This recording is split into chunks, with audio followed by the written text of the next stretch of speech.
What's your name and where you calling from? Hey, this is Jarvis. I'm calling from Wesley County. What's up, Jarvis? Good afternoon. Hey, good afternoon. Hey, Tom. Well, I've heard you say, I got nothing to it. I've heard you say before that America is the best place in the country to live. Or something like that. It's one of the best places in the world to live. One of the best places, yeah. Yes, I know. I don't know how many black men you can stand in front of and say that no one can. Once I walk outside of my house, I feel a whole different thing. You know, and I'm a professional out here, so I can go on like a conversation on and on. But I don't know how that can come out of your mouth. And you can stand. I just don't know how that can come out of your mouth. okay. With all these black men, every day getting beat and shot, and there's no accountability for it. Now, I want to say this too, that you're talking about Donald Trump being a racist. I'm thinking you're saying that, or you said some racist things to some people around them that get away with this.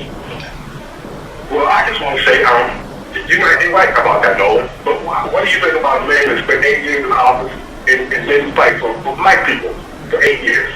What would you call a person like that? And that's what I call Obama, but I don't know what title to call that, because I feel that he was in office for 8 years and didn't put out a roadmap for black people in this country, didn't speak up for us in this country.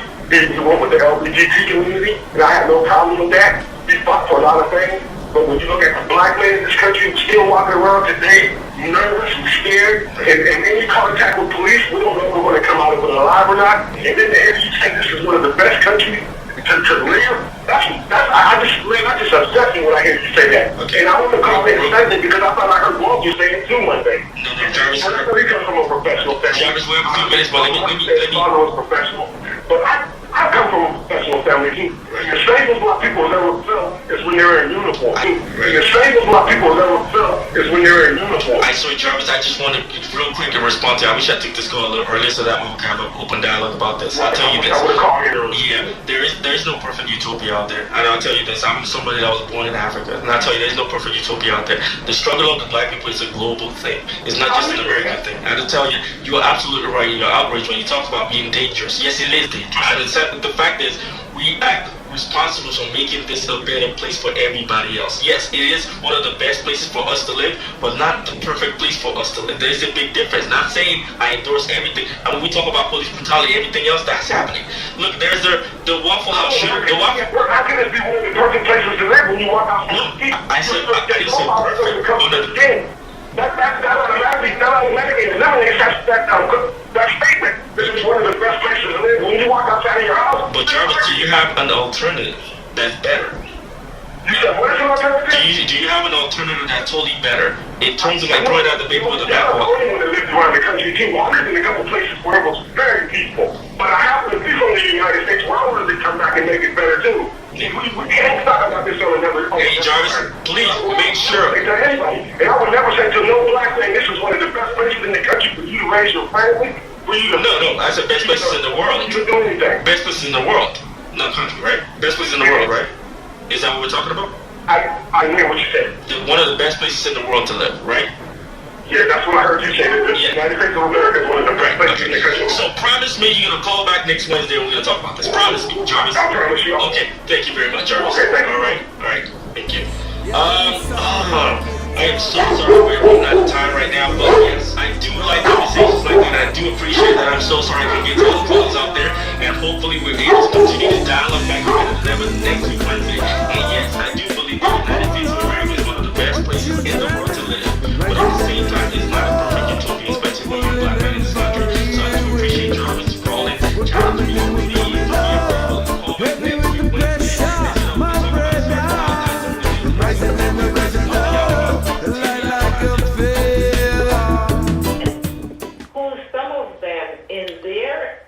So this is Nola's show on Wednesday. Now, as you may recall, last week, Jarvis had called in, and, you know, he basically had hit on a lot of Nola's propaganda efforts to convince everyone that the United States is a land of progress and opportunity, and that they're lucky to be in the United States. That's Nola's role ever since he was dispatched from the Navy. And so he did, as Nola normally does when he hangs up, he had to rebut Jarvis's statement, and his suggestion, was to call back next week. Well, that sounds fine and dandy. I've heard that before. The problem is they won't take your call. So it leaves the audience believing that you didn't really have much to say. Maybe you're afraid of the argument.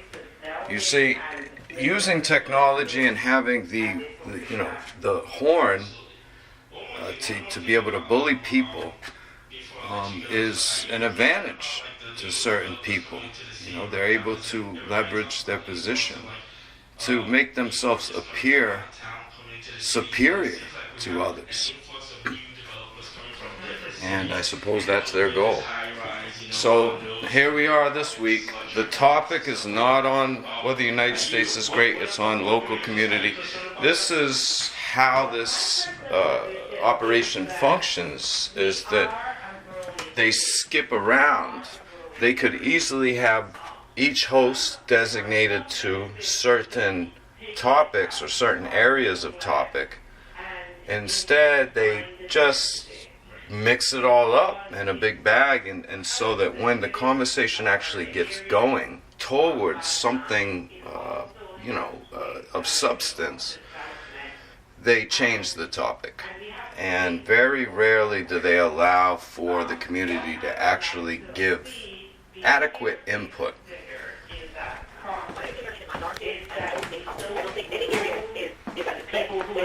One group of people. So in the planning, my ideal want would be that we plan with that consciousness that we are not just displacing people like we did in the past. We are now talking about deliberately integrating our minority population, our low-income population, middle income, higher income, and that's when you have the most value for an area. That's when an area has the best to offer. Is when we have a diverse community that deliberately plans on making sure everyone benefits from these investments and other things that are coming along. What I hear is what I get through the team, especially in the business community, is the fact that even in conjunction with the local government, is they're concerned about the housing, the housing projects for handing over to developers, because they can actually recoup more property taxes from those developers. Like for instance, if you have a housing project, but if you turn it into a condo or for these developers and stuff, the local government can recoup a lot more property taxes from them. And I fear that is their goal, but they're not actually saying it. You know what I'm saying? But the other side of that coin is that years ago there were dedicated funding from the federal government that maintained those public housing. That has changed. And so housing authorities are looking at ways to subsidize those fundings that have gone away. There are no more projects like Hope that's out there. And housing authorities, in my view, have now become developers. What I think we have to hold the feet to the fire of the housing authorities, that in this process of shifting over to becoming developers, that we have a deliberate conversation that it's not, as a community, we do not want communities that are wiped out, and we take over our low income, less vulnerable, more vulnerable population, and tell them, okay, you go get out of the way because we are bringing in high income and looking at that bottom line. And so we must have this conversation that we recognize the impact of those investments. We recognize that we understand there are some benefits to them, but it could be planned and could be laid out in a way that we do not kick out the people who we want to make people our community diverse in the first place, who need the jobs and the opportunities that come along with having those investors come in, and who are better served in the long run. The entire community is better served by having that integration delivered, including in planning. Absolutely. Wow. I mean, I can get into this on and on because this is why it's so frustrating. A lot of times on the national level, we deal with all the crazy rhetoric and stuff that we fail to actually deal with the minutiae of the hood, the housing and urban development, because they cut funding, and then the local governments have no choice but to go to private developers. And private developers, all they care about is the profits, and then we have this whole cycle. So, absolutely. I want to thank you very much for taking a couple of minutes to join me today. And keep doing what you're doing, and please feel free anytime you want to get something out there, please reach out to me, and thank you very much. And that's if you don't mind, I would say something quickly. Yes. I would like your listeners to recognize that we started with one person recognizing that the transportation was not the first one, and it slowly grew as people learn more and more about it. We have got to recognize as regular citizens that we have to get involved. That it doesn't take a big crowd to start. We have got to say that we care enough and start the ball moving, and there are many other people out there who feel like that you do, and we could get things accomplished. So just wanted to share that. Right, thank you very much. It's also encouraging to know that actually the power of the people actually means something. So that's awesome. Thank you very much. That's Good afternoon. Good afternoon. Thank you. Yeah, if y'all, I was the president of the Tampa Heights Junior Civic Association, Miss Leona Young Green. If you want to listen to that, make sure you go into the archives after this broadcast on WMF 88.5 FM. So coming up right after the break, we're going to talk about some of the things that grind your gears. So join the conversation, okay? 813-239-9663. There's some things I want to get off my chest, of course, but before I go on break, if you're getting a new car, don't trade in your old one. Give it to WMF. WMF 88.5 FM, this is Midpoint Wednesdays, Joe's Noah, that's Manoa. He has a theme song. The theme song, for those who are asking, that's Diamond Platinum. It's an African musician. His name is Diamond Platinum, so you might search him on YouTube or something. Yeah, if you like that song. His name is Diamond Platinum. That's his name. He's an African musician. I just like that song because it keeps me in a good rhythm. That's all. I know a lot of people like the theme song and they keep asking, so I just felt like this is Midpoint News on Wednesday. So please, to move to the second half of the show, we have about 20 minutes left of the broadcast right now. I'm going to open up the phone lines right now. We have Jeff Hayes, the phone engineer right there, taking the phone calls. Phone number is 813-239-9663. Or you send a text 813-433-0885. You send me an email from the broadcast at DJNW.org. Yes. So what are some of the things that are in the news right now that's actually grinding your gears? For me, like it's taken a couple of days because we're here on Wednesdays, and I can go on and on about Flint, Michigan, why nobody's talking about it. But one thing I thought about was, the liberal media, the liberal mainstream media, to me, like, some of them are just leaders, and they get on my nerves. Like, for instance, there was a White House correspondents dinner over the weekend, and there was a comedian that went to do what comedians do, Michelle Wolf. And there was this outrage over the weekend, and I was just appalled. Now, right, she was a little edgy, she was a little out of the frame, but that's what comedians do. But the outrage coming from the mainstream elitist media out there, oh my God, I couldn't believe it. Like, what are you talking about? They were so passionately disgusted. You would think they were talking about Jesus. Like, what are you talking about? That's Sarah Huckabee Sanders. All she does is lie. All she does is lie to the American people every single day. But I just thought that's crazy. Let's get our phone lines right now. I'm ready to take your phone calls. Let me see. I got Rand from Tampa Palms. What's up, Rand? What's going on? Hey, Trevor. What's going on? What's going on? What's going on? What's the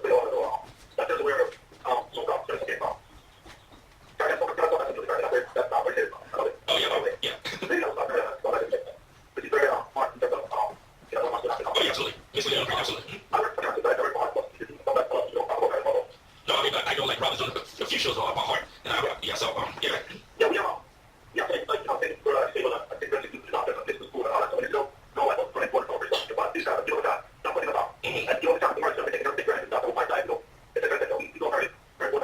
Oh, wow, okay.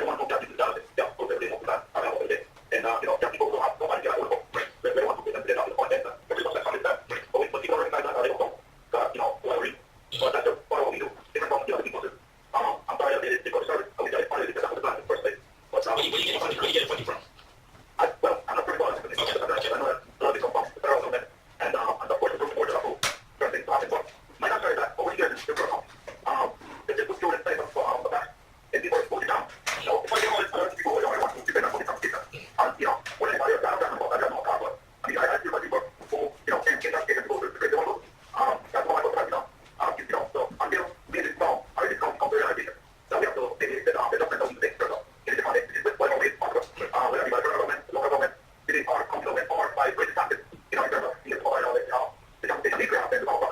Okay. Well, I do appreciate you, Ryan. That's your name, right? Ryan? Yeah, I do appreciate you. And yeah, and I would encourage anybody else like that feels like they have some concerns in the community. I mean, just go to the website and reach out to one of us for email and stuff like that, or something you need us to check into. And that's one reason why I'm holding up this phone line right now for the next 15 minutes. If that's something that you have on your chest, you feel like you know what I'm saying, like no one's addressing, just feel free to call in. And thanks a lot, Ryan. I appreciate you. Thank you, sir. Thank you, sir. I appreciate you. Yeah, so join the conversation right now. It's 813-239-9663. Please send me a text 813-433-085. Send me an email to this broadcast at DJNW.org. Sorry, an email from Adam. Adam goes, Nolan, what are your thoughts on Kanye? Has he totally lost his mind, or is he just trying to get attention for his album? Also, what is your thought on this Trump tweet that just went out an hour ago? I gotta check that out too. A rig system. It goes, a rig system. They don't want to turn over the documents to Congress. What are they afraid of? Why so much redacted? Why so much unequal justice? At some point, I'll have no choice but to use the powers right into the presidency and get involved. To my question, my question there. So the first one, yeah, I saw the whole Kanye rant and the Kanye stuff. Yeah, I'm not a big Kanye fan. I know he's a big time musician and stuff, but I really have no time for jerks at the same time. But I think the problem is there are a bunch of like celebrities out there that feel like just because you excel, that you're close to being a genius or referred to as a genius in one field, you have the license to be a genius in another field, even when you're misinformed. The problem is when you put a microphone on somebody who's in a very, very high profile, like someone like Kanye, he might validate some beliefs of other people that are actually using him as a prop. I mean, the other day I think I saw Alex Jones using Kanye's quote as something to post on social media. We should discuss it. And so I thought about it. I talked to some of my friends before this broadcast and stuff, and I didn't want to keep this conversation with just talking about Kanye because flat out he's ignorant. All he needs to do is just pick up a book. Just because you can make a rap song and break black and white doesn't mean, you know what, you have all the answers when it comes to, because just like that gentleman said on TNT, there's a real life consequences for him to say. For him to say 400 years of enslavement was like a choice. So before you go that's he, you're perfectly not informed. All you need is pick up a book. And for you to open your big mouth without even validating the things that you're going to say, not knowing fully well that that's going to affect some people, and you're going to validate other people that actually want to continue to oppress those people, it's just repulsive. So like that's what I feel about Kanye, and I really don't give him any time of day. I don't think people should either. And I think if you want people that purchase his music to actually remove that power from him so he can just go away. But in terms of the rig system, I think that's Donald Trump fully well right now being caged in. I think that's a part, but he's actually that's something he's. I mean, that means the special counsel is closed today. And for me, like with the special counsel, everything else is happening because I saw a report yesterday came in because it looks like the Republicans in Congress are trying to bully the Department of Justice. Robert Ronstein, and he came out yesterday and said the DOJ will not be bullied. So that's something we need to pay attention to because we are drifting the ethos of our society is changing, and this man has a lot to do with it. Where blatantly we actually challenge the institutions that we are all held sacred for so long, and he's probably going to destroy it. And this is a warning shot right there. So yeah, excellent email by thanks a lot, Adam. That's what contributor every week. I do appreciate you. You know, text right there is a Canadian genius. I think not. He's a rapper. He doesn't take a rocket scientist to be a rapper. I probably disagree when it comes to that. There are some excellent rappers out there. I know fully well, like the term rapper. A lot of times when you talk about mainstream media, when you use the term rapper, it's always usually like in a negative light. But there's some excellent artists out there that use rap music to do great things. It's just the fact that we're just the ethos of a society right now. It seems like the big mouth, non-informed people are getting the most noise. Where you look at sports, politics, entertainment, it really doesn't matter. The big mouth, uninformed people are getting the most attention. That's just so the type of deal we are right now. Let me get back to the phone lines right now. I got Enos from Sun City. Good afternoon, Enos. Welcome to the show. Thank you, Noah. I have one comment and one question. You were talking about the comedian on the White House correspondent. Yes. Yeah. I just want to say that I found her, number one, not funny for the most part. Secondly, she was vulgar. And she went after Eric Sanders. I'm not a fan of hers, and I never would think she went all the time. I know all that. you know, and she wasn't funny, but she was just insulting. And to me, that is not funny, and it should not be tolerated. And when people in the audience begin to laugh, I was always wondering, what are they laughing at? You know, the vulgarity has got to stop. We have a comedian, a vulgar comedian in the White House. We really don't need anymore. And I'd like to see, you know, kind of a standard race in this country rather than, you know, get into each other with the White House. So that's my comment about that. Okay. Now, I have a question for you. Yes. Because I think you're steady on. You know, that letter came out about that doctor, Trump physician, and that he dictated the letter, supposedly. That's what the doctor said. I don't know if this is true or not. The media claims they have sources, whatever. And, okay, the media is sort of fluffing over that. And I don't understand that because this, to me, is fraudulent. It's fooling the American people. You give this guy who's supposedly dictating a letter about his wonderful health. And the public, you know, is being let around the and no one's really talking about it much. You know, they take a couple of steps and then they're finished and, you know, they go on to something else. I think this is important. We got to lie. Absolutely. And this is, I'm glad you brought that up. I'm glad you brought that up because Dr. Harvey Weinstein, and this is when during the campaign when he came out and when Hillary Clinton was criticized for her health, you know, and the entire time this is part of the sexism I'm talking about, part of the mainstream media is responsible for it. You know, the liberals and the conservatives, it really doesn't matter because you are absolutely right. That is fraudulent. That is fraudulent. I mean, like, how do you dictate to the doctor? And the only reason why the doctor is mad is because he got rated for medical records. And it seems like Donald Trump is doing enough for that. Yeah, it is confirmed because I saw on the news yesterday, and he gave an interview, on-camera interview about it. Dr. Boynton did that. So, I mean, if you skeptical about that, it's actually true. The report's actually true. And you're absolutely right. But this is where we are. This is where we are. Like, so many things that like nobody else would be able to get away with. I don't even think like a shift manager, McDonald's would be able to get away with that with false reporting. You probably get fired. You know, I mean, absolutely. Yeah, absolutely.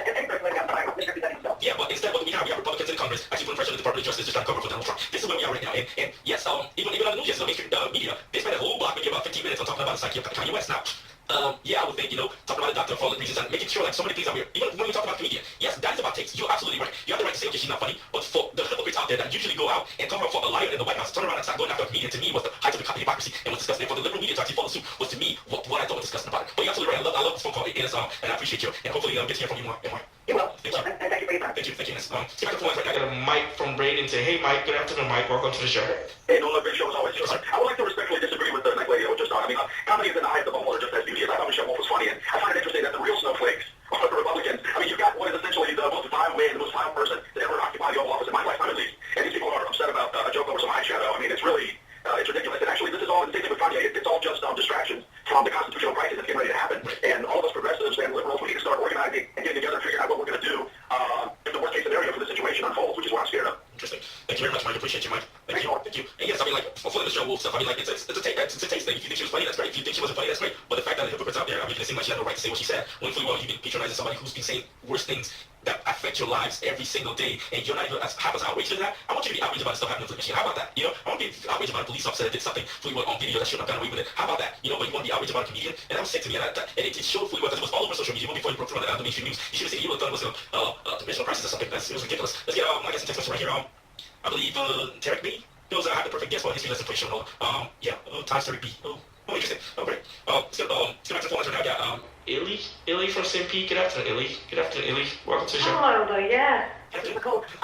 My point about the joke that she was making about Blair Huckabee, I mean, they weren't funny, but she was kind of, I have a point of view, but she was kind of stupid to Donald Trump level, really, you know, making fun of, she was stupid, I just wasn't funny, you know, I'm not Trump supporter by any means, but, she kind of, like, take the high road, you know.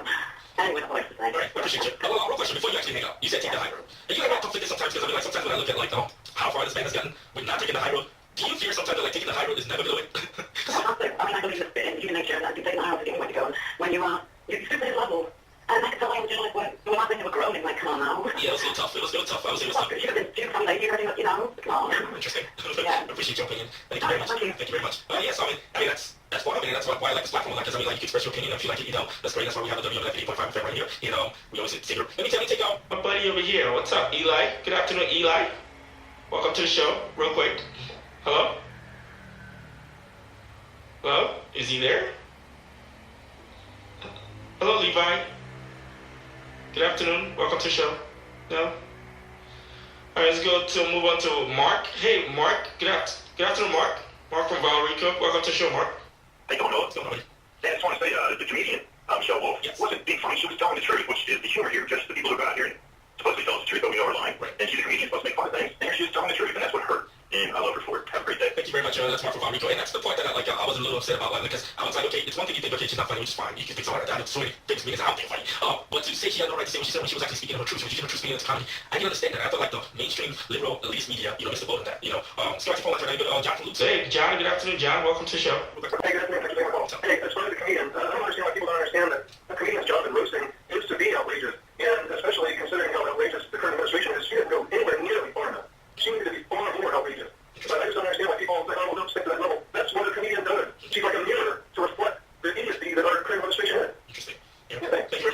Appreciate you. Let's go as far as I got Ed from CP. Ed, put Ed real quick. Ed, give me 3 seconds. All right, sir. I just think that if we're going to do that, the press club, and we're talking about scholarships and great press and journalists, etc., they're supposed to be great, picking up the fruit that's laying on the ground and the low-hanging fruit, which they're about to be in. That's just to me why stupid that little smart, you know. I mean, aim for over their heads, for crying out loud. You're only aiming 5-inch stuff around. So, you know, I mean, come on, we can do better than that as liberals or whatever, as journalists, whatever they want to call themselves. Should be common comedian. You know, yeah, it's still. Appreciate you, man. Thanks. I appreciate you. Real quick, Trey from Lakeland, real quick. You got 20 seconds, Trey. Yeah, but hey, man, I just want to agree with Tom. I mean, there's still a White House for there. I mean, if we can go there to make up, you know, like, I mean, the corporate that White House for there, I mean, hey, get it over there, you know, then, you know, put it as one of the most powerful government in the world, and attack people on Twitter, and attack people, you know, and all that one. That's not appropriate. You know, so like, you know, don't tell me that White House for there. I appreciate you, but I gotta go there. Thank you very much, Trey. Yeah, well, this song is dedicated to all suffering people around the four corners of the earth. Ragamuffin abroad. We're coming and we're coming on. See, we're coming on. So hold on. So promise me you're gonna call back next Wednesday. We're gonna talk about this. Promise me, Jarvis. Okay. We're coming and we're coming on.